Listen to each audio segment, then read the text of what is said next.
think it was suspended, bro. Like the office wasn't even cleaned out. Like, come on. Didn't even have a box in there. Yeah, like, yeah. He went home for the weekend and back on Tuesday. Like, come on. Gotcha. It's an echo. I think. All right. All right, there we go. Well, maybe Yeah, it's. Hold on. Okay. All right. So I guess building the conversation, there has been a lot of talk about what the FCC chairman, the head of FCC, went online to kind of talk about right after, maybe it was the day after, pretty much where he said that y'all like you're gonna have to get in line with your messaging, or we got some work coming down the pipeline with the FCC as it comes down to accreditation, or whatever the word for FCC's accreditation when it comes down to these stations. This is then followed up with what y'all seen today with Trump speaking about, well, we're gonna put this to the limit. Let's see if I sue them, exactly what happens. Last time it was 16 million. This next time, it seems like it'll be a lot more lucrative. Do y'all think that this is kind of like a red flag as it does pertain to free speech, where you have the FCC, the people that kind of like regulate a lot of our airwaves, and then Trump, both working in concert when it comes down to silencing speech that goes against him? What are your thoughts? It's a terrible precedent for sure. Like, you know, it's interesting to see how things are playing out.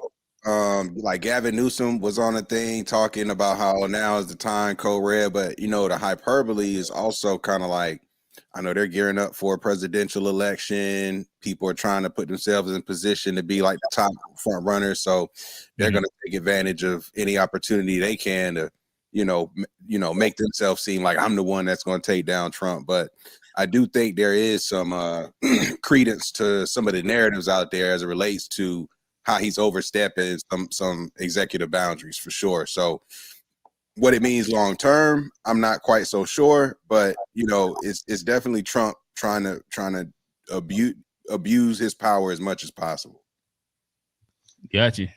Yeah, I think it's just and I don't even know if it's gonna work long term, but I think it's definitely him trying to, use his, go beyond his authority, and I think it does set a bad precedent because I don't know if I can talk about cancel culture right here because I know we're probably gonna get to that a little later on, but it's one thing to, do something off public opinion, kind of like what ABC did, but then to like use a government authority, I think that opens up a can of worms, and when the next president gets in there, he's gonna do that, and then we'll just have this cycle of just bad news and very biased.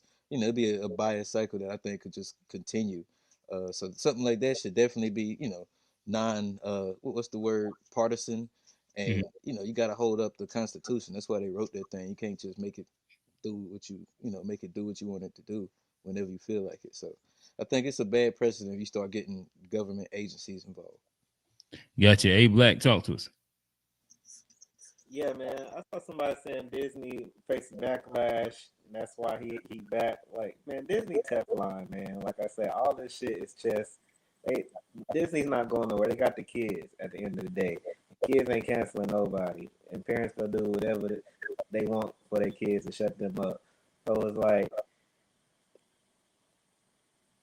Trump and Jenny is old white, blue blood white versus Jewish. It's not about them. It's about what they both represent. The Jewish power in media and, and Trump's governmental power of like who got control. And for a long time, a lot of media moguls have swayed a lot of government influence. You got Robert Murdoch and these different people that have had their fingers in a lot of things throughout the generation. Trump's whole regime. Hey, Black. Is something happening with your audio? Oh, can you hear me now? It's still doing it's like almost like a vibrating thing. It's like it's breaking up while you're talking. Okay, I'm gonna switch devices. Give me a second. Okay. All right, while you do that, I'm gonna play this Tennessee State clip that has went viral over this week. You had a couple of Charlie Kirk supporters. You've had a couple of, I guess what you would say, MAGA supporters that showed up on what they're calling an HBCU tour that they're doing. I forget what they named, and I'm sure one of these guys will kind of explain it. But I'll push play, and y'all let me know what y'all thoughts are on this. Our HBCU.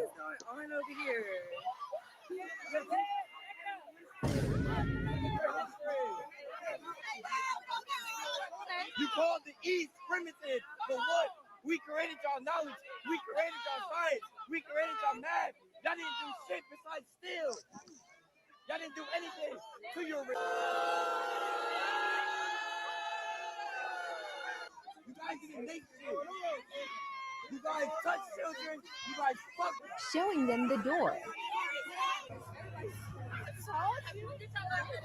We walking them to the door, y'all. I don't even know how they got on campus. We gonna figure that out, but I don't know. They need to get like a trespass, like penalty or something because Sending them off. Tell him it's that boy. He thought he was gonna come up like Charlie. Yes. Say good job, TSU. Good job. Shout out to my good.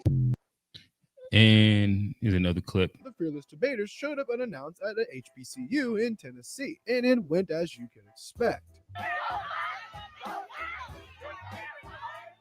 Now, TSU was reportedly their first HBCU stop on what they called a fearless tour, inspired by Charlie Kirk. TSU said the group was unaffiliated with the university and was not authorized to be there. And of course, campus police escorted them off without any incident, while students booed and followed them to their car, with the group even claiming that some students stole their stuff and attacked their car, all while shouting Black Power, and even so expressing themselves in quite an angry manner, which is now being used online as some kind of racist or groper type of video.